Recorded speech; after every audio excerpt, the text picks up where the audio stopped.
Hi everyone, welcome back to our channel. তো তোমরা সকলেই জানো পিসি দিদিরা সব আমাদের ঘরে আছে। উনি হচ্ছে আমাদের পিসি, আর এই হচ্ছে আমি।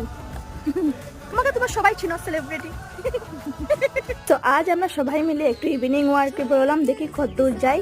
সো হাঁটতে হাঁটতে পিসি প্ল্যান করলো আমাদের ঘরের সামনে যে পার্কটা আছে সেই পার্কে যাবে। আমরা তো অনেকবারও গিয়েছি, কিন্তু পিসির কথায় আবার আমরা ফুল টিম মিলে রওনা হলাম সেই পার্কের উদ্দেশ্যে।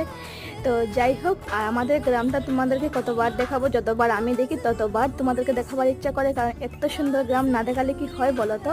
তো ফাইনালি দেখতে পাচ্ছ চলে আসলাম। তো সবাই মিলে যার যার এনজয় করছে। আমি তো এই দোলনার সামনে বসে বসে শুধু ভাবছি যে কবে দোলনাটা আমি একটু পাবো। তো ফাইনালি আমার হাতে দোলনাটা এসে পড়েছে। তো আমি মানে পুরোটা সময় এই দোলনাতেই বসেছিলাম। তো ওরা সব কিছু ঘুরে টুরে দেন আমরা হাঁটতে হাঁটতে চলে আসলাম আবার রাস্তার সামনে একটা দোকানে এসে স্প্রাইট খেলাম। দেন খুব টেস্ট চা পাওয়া যায়, চাটা খেলাম, খেয়ে বাস ঘরের উদ্দেশ্যে রওনা হলাম।